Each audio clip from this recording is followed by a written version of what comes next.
Hello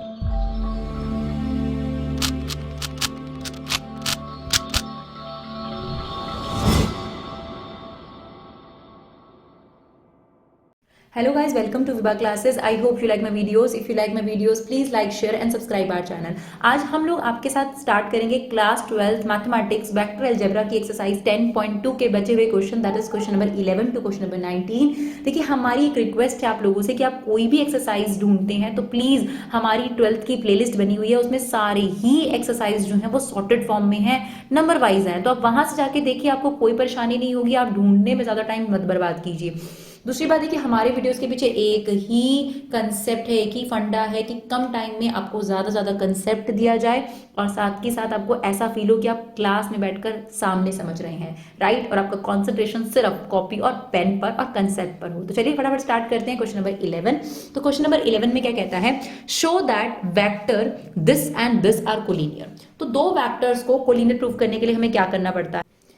तो collinear proof करने के लिए आपको क्या करना है, देखिए आपके पास जो वेक्टर दे रखे होते हैं उनसे सबसे पहले कोफिशिएंट्स निकाल लीजिए, लाइक 2i 3j 4k। तो ये मान लीजिए आपके पास पहला वेक्टर है, फॉर एग्जांपल r1 वेक्टर है, तो यहां से आप निकाल लो a1 है 2, b1 है -3 और c1 है 4। फिर आप ले लीजिए second vector that is r2 vector -4i plus 6j -8k। तो यहां से इसके कोफिशिएंट निकाल लीजिए, a2 आ गया, B2 आ गया आपके पास और C2 आ गया, है ना। जब पहली इक्वेशन से निकाला तो A1 B1 C1 और दूसरी से निकाला तो A2 B2 C2। अब क्या करना है, हमें चेक करना है क्या A1 upon A2 B1 upon B2 C1 upon C2 के इक्वल है। देखो हमें देखना है, हमें चेक करना है, हमें पता नहीं है तो पहले से इक्वल लेके मत चलो। बहुत सारे स्टूडेंट्स ये गड़बड़ करते हैं कि पहले से इक्वल लेके चलते हैं। आपको तो चेक करना है ना कि कोलिनियर है ना।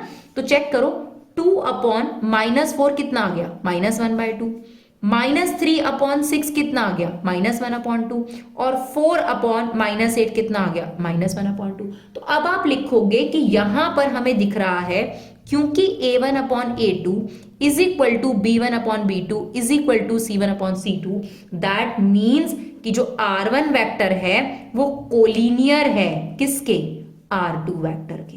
Is it okay? चलिए देखते हैं नेक्स्ट क्वेश्चन। तो क्वेश्चन नंबर 12 में क्या कहता है, find the direction cosines of the vector. तो मैंने आपको पहले भी बताया, जो 1 to 10 क्वेश्चन है, किसी भी वेक्टर में जो कोफिशिएंट्स आपको दे रखे हैं, फॉर एग्जांपल 1 2 और 3, इन्हें बोलते हैं डायरेक्शन रेशियोज। और जैसे ही आप इस वेक्टर को यूनिट वेक्टर में बदल दोगे तो जो कोफिशिएंट होंगे यूनिट वेक्टर के, उन्हें हम कहते हैं डायरेक्शन कोसाइंस। देखो 3D चैप्टर में ये डिफरेंस बहुत जरूरी है जानना। तो अभी फिलहाल जो हमारे पास वेक्टर दे रखा है, ठीक है, r vector is equal to 1i plus 2j plus 3k। यहां पर जो a दे रखा है आपको 1, b दे रखा है 2, c दे रखा है 3, ये जो a b c है इन्हें बोलते हैं डायरेक्शन रेशियो। नाउ अगर मुझे इसको डायरेक्शन कोसाइंस के लिए निकालना है तो मुझे इस वेक्टर को पहले यूनिट वेक्टर में कन्वर्ट करना पड़ेगा। तो यूनिट वेक्टर का फॉर्मूला क्या होता है, किसी भी वेक्टर को उसके मैग्नीट्यूड से डिवाइड कर दो। चलो हमारे पास ये वेक्टर है 1i 2j 3k। 1 कहां से आ गया, किसी का आगे कुछ नहीं होता तो 1 ले सकते हो। मैग्नीट्यूड निकालने का तरीका क्या होता है, a स्क्वायर यानी 1 का स्क्वायर, 2 का स्क्वायर और 3 का स्क्वायर। ये कितना हो गया, √14। तो आपके पास यूनिट वेक्टर हो गया। अब जो ये √14 आया है ना, सबके अपॉन में अलग अलग लिख दो, यानी 1 upon √14i, 2 upon √14j and 3 upon √14k।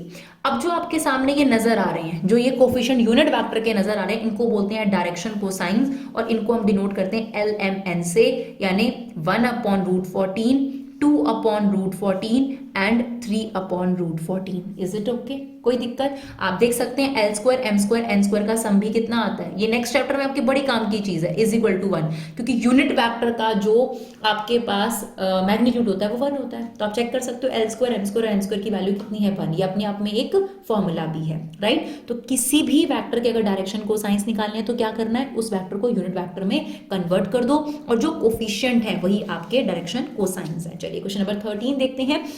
What find the direction cosines of the vector joining the point। यानी आपको फिर से क्या करना है, डायरेक्शन कोसाइंस निकालना है, लेकिन पहले आपको वेक्टर फ्रेम करना है, ठीक है ना। तो A से B का वेक्टर फ्रेम कर लो। कैसे निकालते हैं A से B का वेक्टर, B में से A के पॉइंट माइनस करते रहो, यानी -1 कितना हो जाएगा, -2i, -2 -2 -4j और 1, और ये माइनस है तो प्लस हो जाएगा, ये हो जाएगा 4 के कैप। अब मुझे अगर डायरेक्शन कोसाइंस निकालने हैं तो मुझे इस वेक्टर का यूनिट वेक्टर बनाना पड़ेगा, यानी इस वेक्टर को इसके मैग्नीट्यूड से क्या करना पड़ेगा, डिवाइड करना पड़ेगा, राइट। तो चलो यहाँ पे लिख दो -2i -4j 4k whole upon में -2 का स्क्वायर कितना हो गया 4, 4 का स्क्वायर 16, 4 का स्क्वायर 16, राइट। तो ये कितना आ गया आपके पास 16 और 16 32, 32 प्लस 4 कितना हो गया 36। तो यहाँ पर क्या होगा 6 जो है वो आपके पास क्या आ जाएगा, बाहर आ जाएगा।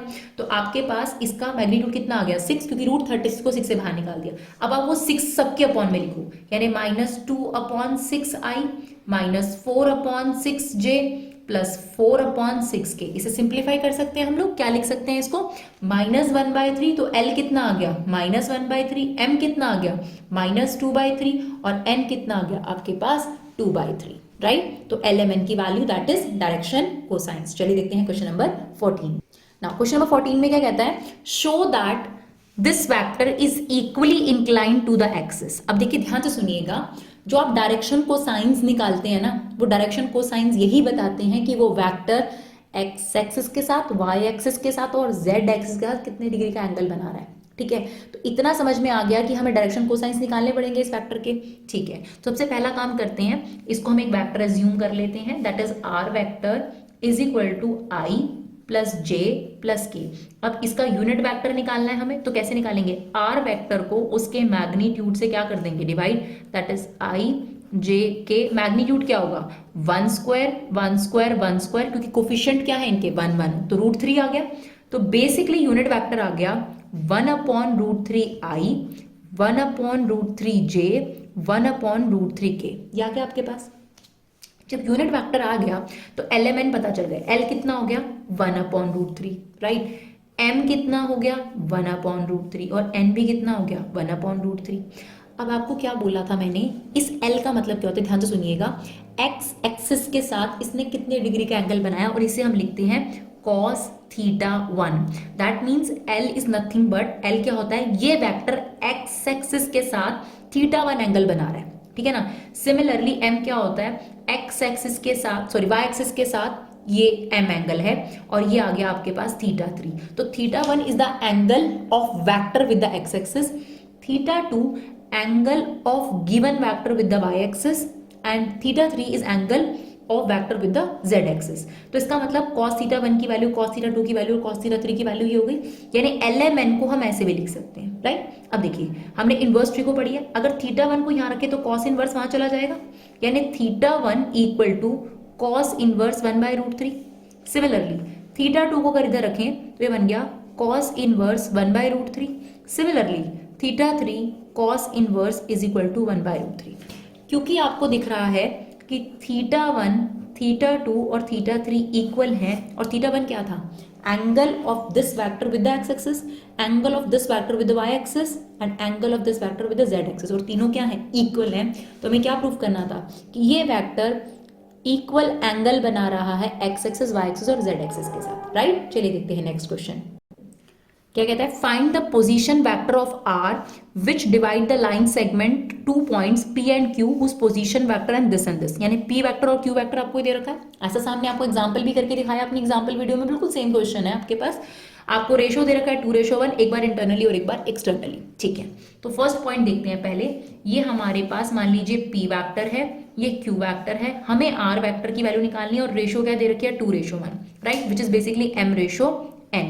तो P वेक्टर क्या है I 2j -k और ये है -i j और k कैप, राइट।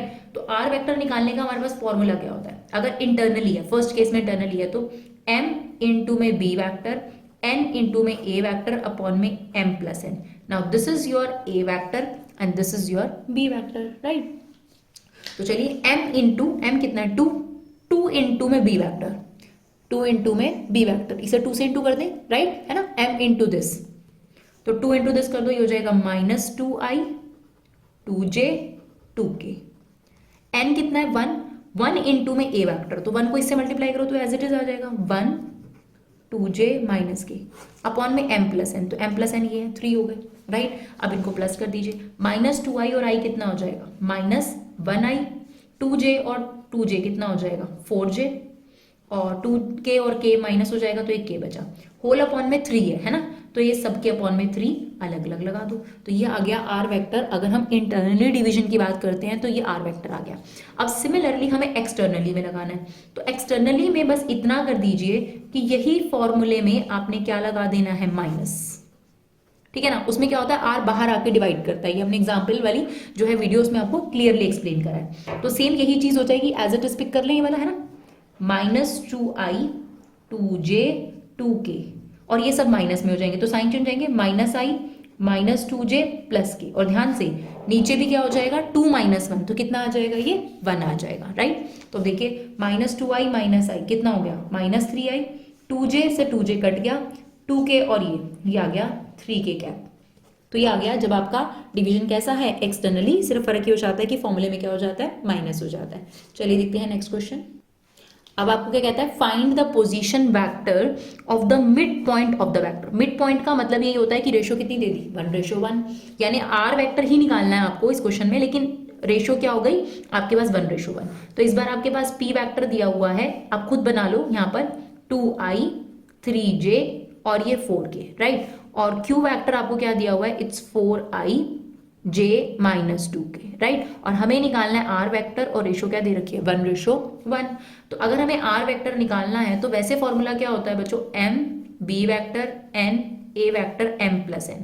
अगर आप m और n को 1 रख दो तो बेसिकली ये वेक्टर क्या बन गया, a vector + b vector upon में 2। अगर m और n क्या रख दिया हमने, 1, राइट। तो a और b वेक्टर को प्लस करके डिवाइड बाय 2 कर दो, आर वेक्टर निकल आएगा, दोनों को प्लस कर दीजिए, 2i और 4i कितना हो जाएगा, ये 6i, 3j एंड 1j कितना हो गया, 4j, 4k - 2k कितना आ गया, 2k, राइट। होल अपॉन में 2, तो सबके अपॉन में 2 लगा दीजिए, तो आर वेक्टर आ जाएगा 6i अपॉन 2 करेंगे तो कितना आ जाएगा, 3i, right. This upon this करेंगे तो ये आ जाएगा 2j, और 2k अपॉन 2 करेंगे तो ये हो जाएगा k कैप। तो ये आ गया हमारे पास मिड पॉइंट वेक्टर, राइट। चलिए देखते हैं क्वेश्चन नंबर 17।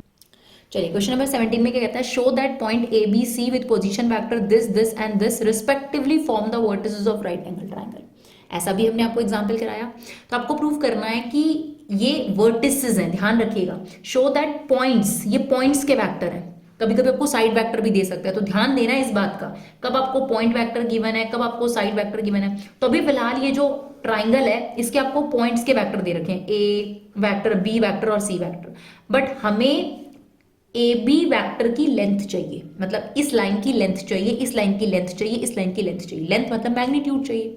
पर ए बी का मैग्नीट्यूड निकालने के लिए पहले ए बी वैक्टर होना भी तो चाहिए ना, हमारे पास सिर्फ ए वैक्टर है। तो फर्स्ट ऑफ ऑल हमें क्या करना पड़ेगा, ए बी वैक्टर निकालना पड़ेगा, जिसके लिए हमें बी में से ए को क्या करना पड़ेगा, माइनस करना पड़ेगा, राइट, है ना, बी में से ए को। तो ये हो जाएगा आपके पास 2i - j k कैप। अब इसको माइनस करेंगे तो उसके साइन चेंज हो जाएंगे, ये हो जाएगा -3i + 4j + 4k। तो ये बन गया आपके पास 2i - 3i कितना आ गया, -i -j 4j कितना आ गया, 3j, k और ये k 5k। अब हमें इसकी लेंथ चाहिए, तो साइड में ही इसकी लेंथ निकाल लो, यानी इसका मैग्नीट्यूड निकाल लो, -1 का स्क्वायर और 3 का स्क्वायर 9, और ये हो गया आपके पास 25। तो ये कितना आ गया हमारे पास 35, √35, राइट, क्लियर। चलिए अब नेक्स्ट निकाल लेते हैं बीसी वैक्टर। बीसी वैक्टर, तो बीसी वैक्टर के लिए क्या करना पड़ेगा, सी में से ए वैक्टर को माइनस करना पड़ेगा, सी ये रहा हमारे पास, i -3j -5k, इसमें से ए वैक्टर, इसके साइन बदल जाएंगे, ठीक है ना। ये देखिए ए वैक्टर आपको दे रखा है ऊपर, ये रहा, तो ये हो जाएगा -3i + 4j और 4k, राइट।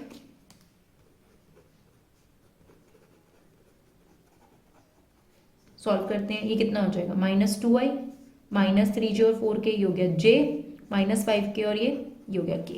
अब हमें इसका क्या निकालना है, मैग्नीट्यूड चाहिए, तो -2 का स्क्वायर 4, 1 का स्क्वायर और ये 1 का स्क्वायर कितना आ गया आपके पास, √6। Is it okay. अब हमें लास्ट क्या निकालना है, सी ए वैक्टर।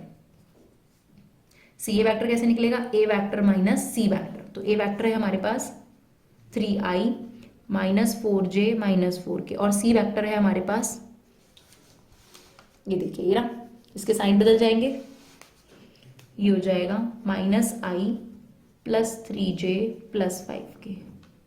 चलिए 3i - i कितना हो गया, 2i -4j 3j कितना हो गया, j, -4 के, ये भी हो गया आपके पास k कैप, राइट। अब इसका मैग्नीट्यूड निकालना है हमें, लेंथ निकालनी है इसकी, ca वेक्टर का मैग्नीट्यूड 2 का स्क्वायर 4 -1 का स्क्वायर 1 और ये कितना आ गया आपके पास,